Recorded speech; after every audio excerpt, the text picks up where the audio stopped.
Ladies and gentlemen, as we continue to analyze politics, there are some tough questions that even us, we can't answer. But I would want your opinion on this question. Which way for Mount Kenya? It is a very easy and also tough question at the same time. Looking at the political landscape of this country, some would be left to speculate too much that you would even go outside the required position. I listened to a Jubilee Party Secretary General, Jeremiah Kioni's interview at Nation FM, Sing the Nation. And he said something which is very amazing and worthwhile to talk about, more so when one to analyze the politics of the mountain. You must consider mentioning these words. But please listen to Jeremiah Kioni carefully. Then I will say something about it. Mimi mwenyewe na nilianza Jubilee, I said is 7.1, but it's predominantly, it's really the party that is predominant within the mountain. So I asked the people in the mountain, come next general elections, how would it be if we within the mountain decided not to front somebody? That was the start thing. And they said that might be a good thing because we see like the 41 against 1 is being brought on the table and we have all that history. And it got to a point where now if you ask majority, I can tell you 99 or 95% of people from the Mlima, they don't want number one position. So they already have decided the direction they want to go. We do not want to vie for the presidency. And I am not saying those who have declared for the presidency like Mother are doing anything wrong. It's still within their right. And they'll be out there to convince people. That's why we talk about these things so that you can see whether they are buy-ins or not. So that is the first decision that we got into. The next decision, which I started in a place called Gilgil, was mentioning names so that Kenyans themselves you throw the names out there and they decide. And when they mentioned, they picked on the name Matiang'i. So it's not a Uhuru thing, like somebody is trying to say. It's not a me thing. It's the Kenyans. Today, if you ask anybody walking here outside, they'll give you their position. We want so Matiang'i. Is the party open Let me just to other names being fronted? Now, do you agree with Jeremiah Kioni that Mount Kenya is not interested in fronting a candidate in the next general election, more so on presidential race? He may be right to some extent, but some extent he may not be right, because that question must be looked into two aspects.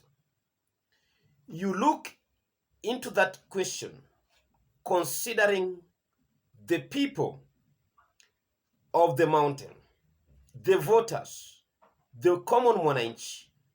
Would they want a situation whereby one of them will not be in the ballot?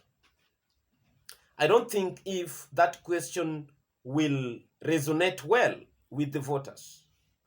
But if you look it on the perspective of tribal arithmetic, then the leadership is comfortable with the region not fronting a candidate. Because as Jeremiah Kioni mentioned, already that issue of 41 against 1 is coming up again. And that is the same slogan which was used in 2007 to campaign against Kibaki's government.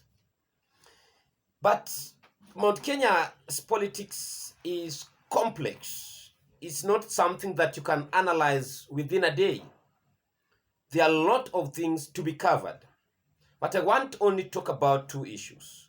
One about that of Jeremiah Kioni, and two, the kingpin of the mountain. Right now, if you follow the politics, you will know that already Martha Karua had rebranded Mt.Kenya Party to be People's Liberation Party, PLP, which she said that she's going to use to vie. But if at all they will come into agreement to support someone else, that one she's also ready for. Number two, there is the famous Jubilee, which is in existence. The third, there is this UDA party, which Mt.Kenya voted for in the last general election, not voted for, that largely they voted for UDA. Then the fourth, we are waiting for Rigathi Gachagua to unveil his political party in the month of May, which he said they will use at the mountain to negotiate in the next political arrangement. Now, Martha Karua will come as a leader from Mt.Kenya with her party. Jeremiah Kioni with the Jubilee and Uhuru Kenyatta are also standby, but just playing around this new political friendship within the opposition. Then there is that wing of the UDA led by people like Kimani Ichung'wah and Kithure Kindiki. They are also still in the government. So it is very difficult to know between Gachagua, Martha, and Kindiki, who will manage to scoop the lion's share of the Mount Kenyan vote to his or her political affiliation side. When Jeremiah said that Mount Kenya at the moment they are not ready and willing to front a presidential candidate because that one will be used against them, he is right. Because actually that is what has come up.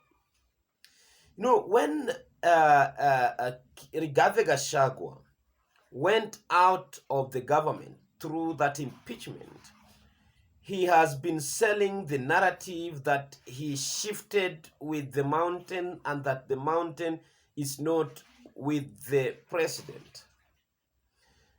But truth be told, if the mountain is not with the president, then the mountain left the president before Gashagua's impeachment. And if they didn't do so during the Gen Z's protest, then part of that mountain still supports the president. Why do I say so? During or before 2022 general election, majority of the people believed that Uhuru Kenyatta was the kingpin of the mountain, and the direction he was to give was what was going to inform where the mountain votes would go. And it kept on going like that. People thought that a time will come when Uhuru Kenyatta will go to the mountain and make a declaration, and the Mount Kenya will support Raila Odinga, either half or 70%. Uhuru Kenyatta went to Sagana, held a meeting with some few leaders, and left without organizing a single rally in the mountain. Rigathi Gachagua at the moment keeps on saying in different occasions in the funerals and so that he went with Mount Kenya and Mount Kenya left Ruto. And that is the perception which people have outside here, that indeed the mountain had shifted away from Ruto. And until the voting day is when we will know who exactly had the mountain. Did the mountain remain with Professor Kithure, or the mountain shifted with Rigathi Gachagua and the likes of Martha Karua. Jeremiah Kioni and the Jubilee Party at the moment are playing hot and cold at the same time. If Uhuru Kenyatta is still the party leader of Jubilee,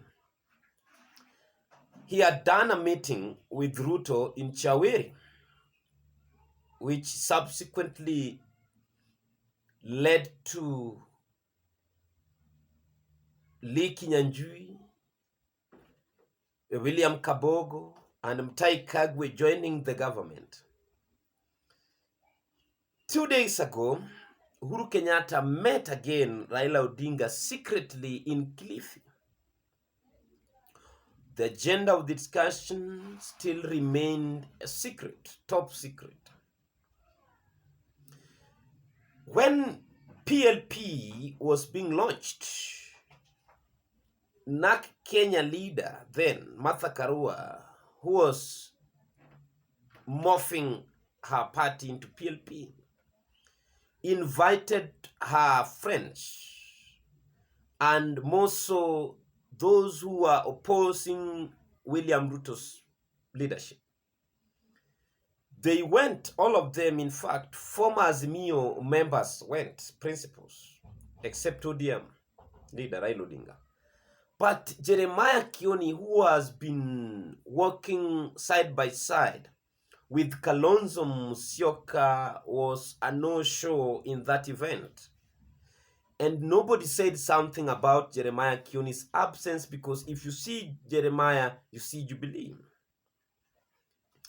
There was another meeting yesterday which also brought together those former, that team that was in Martha Karua's PLP unveilment day.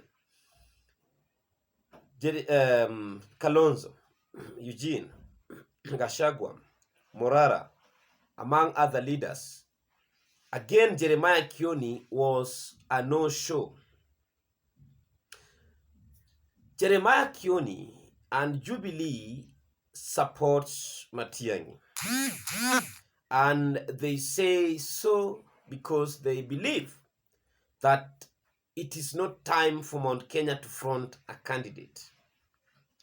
So, ladies and gentlemen, I want to get your thought on this subject to help us inform our viewers and other Kenyans who depend on MJR for their political updates. And as we put our heads together and these opinions together, we will come up with a proper decision before 2027. Thank you, and may God bless you.